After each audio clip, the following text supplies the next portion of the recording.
Park clip that was played. I don't know, quite frankly, I don't know what relevance it had. That was her doing, and it's obviously demonstrative evidence, but I don't know if it really established much. That's all I can say about the Jurassic Park. Mike, you still feel this is unproven science? Yeah, I think witness by witness.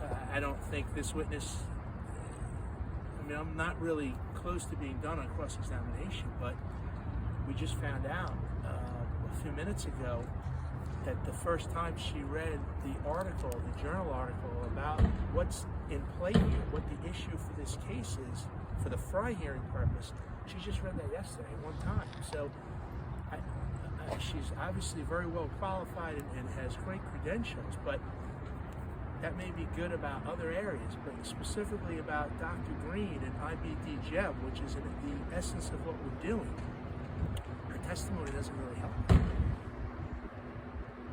And what's wrong with...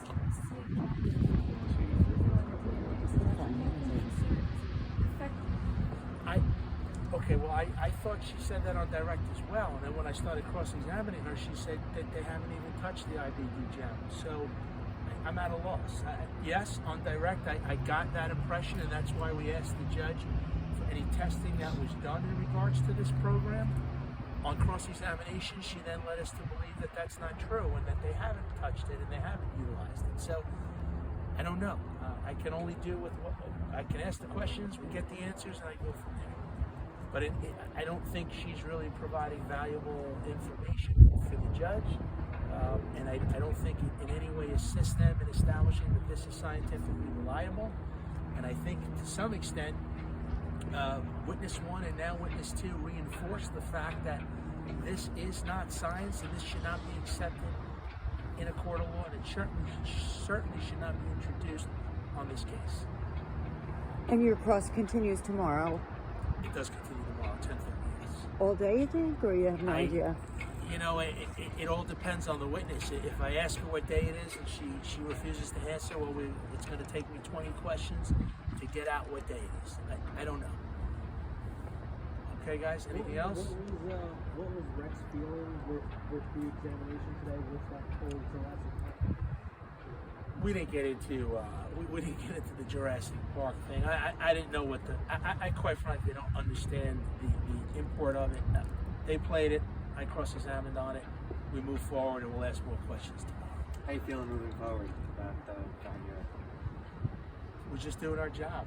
The burden is on the prosecution. They want to use this, what they call science. I've said from the beginning, we think it's magical. The judge will make that decision. You think it's what? I'm sorry. Magic. Well, they say it's science, and we thought it was magical. So the judge will have to make that determination. What's the problem with the science? What makes it magic as opposed to science? There's no basis. It's not reliable. It's not trustworthy. It's not proven. It's not established. I can go on and on, but I'm really tired. The point is, it has to be established. It has to be accepted, generally accepted in the relevant scientific community. Those are the buzzwords. Those are the magic words. Anybody can get up there and say those words, but you have to have a basis for saying it, and I haven't seen it yet. And what's also troubling, if you just look at Witness 1 on Friday, she was credentialed exceptionally well. There's no doubt about that.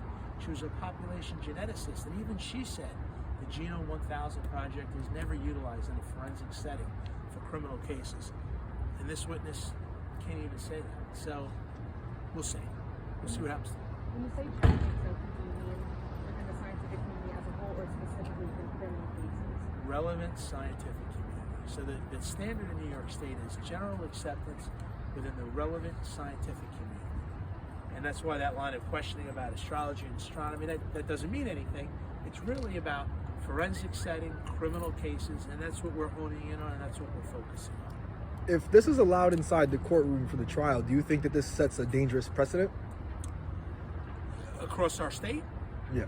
Yeah, well, that's one, listen, Ms. Koish and I battle. That's what we do for a living. We represent clients, we're passionate, we're advocates, and everything we do has ramifications not just for the men or women that's sitting next to us, but also in other cases. So here, this is a Fry hearing, and the importance of the Fry hearing is not just for this case, but then it opens the door throughout our state and possibly even the country for this type of evidence to come in.